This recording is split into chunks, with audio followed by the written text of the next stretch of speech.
Welcome to Maritime Gateway Digital Dialogue. Today we have a guest with us, Mr. Tarlochan Singh Ahluwalia, President, Northern India Shippers Association. Welcome to the show, sir. Thank you, Mr. Ram Prakash. Thank you very much.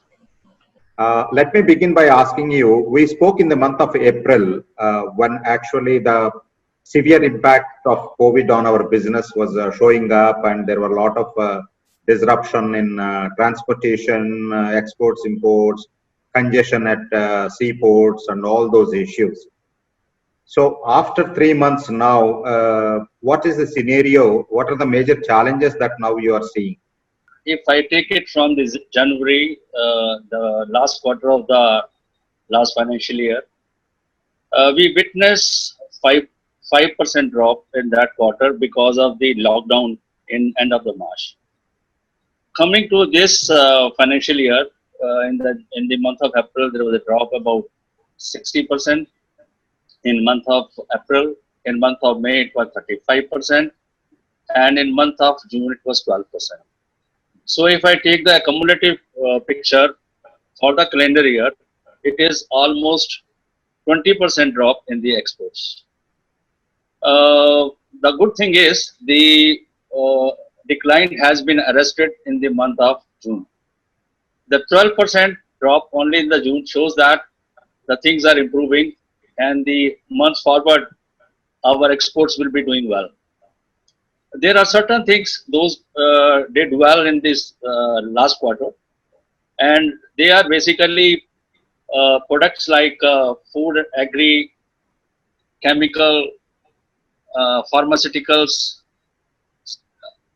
iron ore, plastic, petroleum. And there are certain things those not did well. They are basically carpet, handicraft, gem and jewelry, garments, apparel.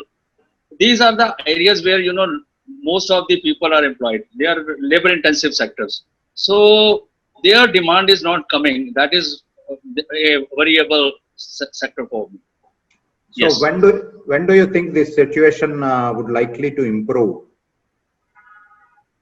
Sir, see, the exports all depends upon the foreign markets.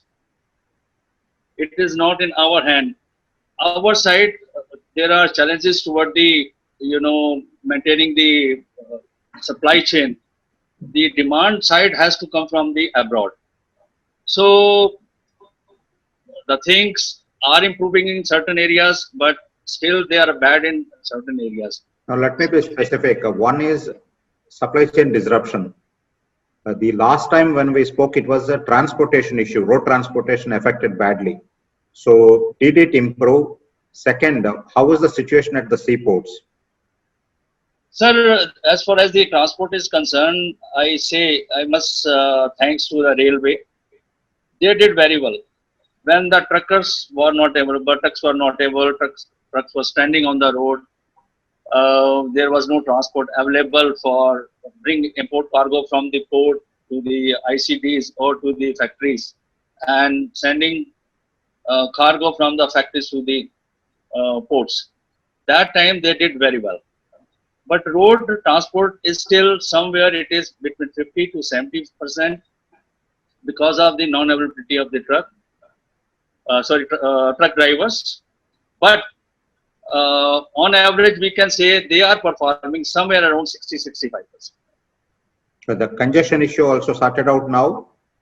Yes, sir. And the port also, the report, I got it. The ports are working, though there is still labor issues, minus 10 to 15%.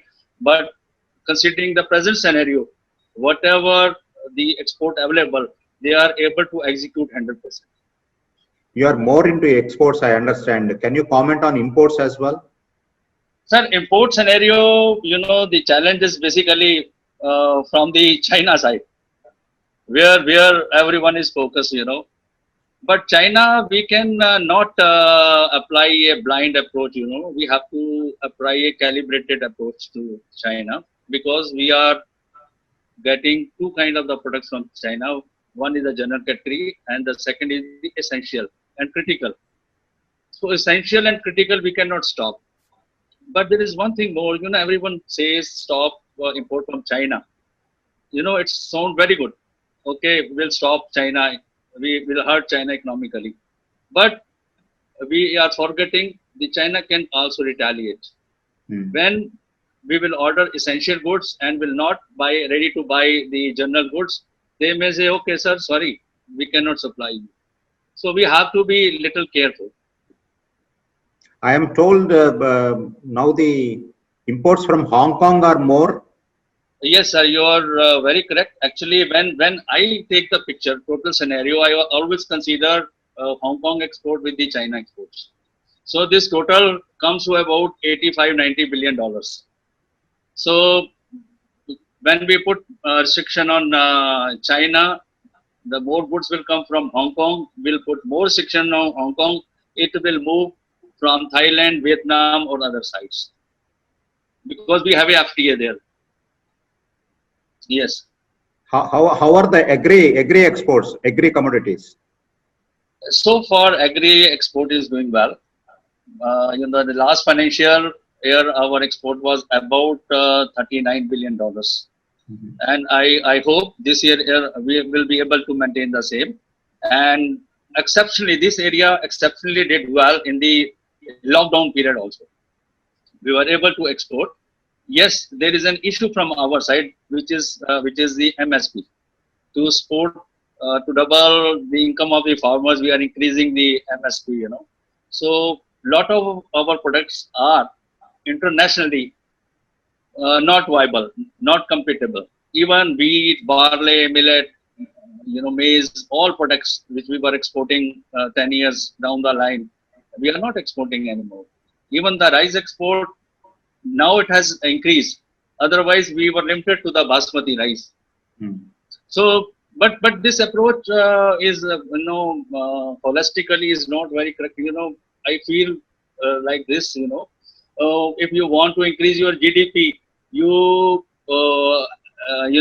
appreciate your currency value from $75 to $40. So you become 5 billion economy, right? So MSP, you are trying to put the same formula to give more money to the farmers, but actually the situation is, bit tricky. We'll give more money to farmer, we won't be able to export. The government has to subsidize there. But I believe recently you have a competition from Vietnam and other countries, especially in rice. Sir, rice actually is a very tricky product. If we talk leaving about the basmati rice, because there we have the Pakistan and we are two countries that can export. So rice, yes, of course, the challenges from everywhere, from Thailand, Vietnam. There are certain other countries also. Those have the FTA with the European Union. They are able to supply more. We cannot supply. We do not have any FTA with the Europe, so we are suffering. So the challenges are there in the basmati, and in fact, with the current MSP, our rice is outpriced in the international market. How is the cash flow situation for you? Cash flow is not much bad, it was bad as far as, if I go back 1 month or 2 months behind, it is better. The money has started coming from the foreign market. The only thing is the bankers are not supporting to the smaller exporters. So whatever the what announcement government has made, you will get 10% for this, 10% for this, and 10% for this, total 20% or 30% additional working capital. That is actually not happening with the small exporters. Those have money, they don't need any support from the bank. But those need the money. The bankers' apprehension is also very important, because they are giving this money, which will not increase the business. This money is going to use by the exporters to pay their employees and the taxes and other things. Fixed asset, fixed charges they have to pay. But this money will not be able to increase their turnover or profitability. So that worry bankers carries. Sir, I read somewhere that close to about 1,200 exporters, including some of the star exporters, have misused this GST, which is a serious issue. Is this because of COVID, or is it a regular phenomenon? What actually? Sir, what I tell you, I take back you to the announcement of the GST, if you remember the GST, good simple tax, GST. There was a system that by 10th you load your sale, 15th you get the sale of the others loaded, and on 20th of the month you pay the difference of the tax. So the tax you have paid and the taxable good you have received, the gap you have to pay on 20th. That was very simple system. But that system was not ready. Here, the date 15th, the activity which the system was supposed to do on 15th, it was missing. So the system was not checking the input credits. It was allowing exporter credit; those were demanding. So when the certain sect of the people, those are mastermind, I can say, they have used that thing in their favor. They have misused the system and they have made the money. Otherwise, normal exporter, as far as the normal exporters are concerned, they have nothing to do with this. I can say you 97% of the exporters are the genuine exporters. And these people, those, whose name are appearing in the media, if we get any report from the government, definitely my federation, the other federation will take a serious action against that. What are the lessons that you have learned because of COVID? Sir, the positive side, we learned many things, Negative, all knows that we lost money paying electricity, water, labor, and all, blah, blah, blah. Now, how much actually inputs they required? I mean, in terms of the labor. I have seen people, they are achieving the same efficiency with now about 70% of the labor. Plus, now people are thinking add automation and artificial intelligence.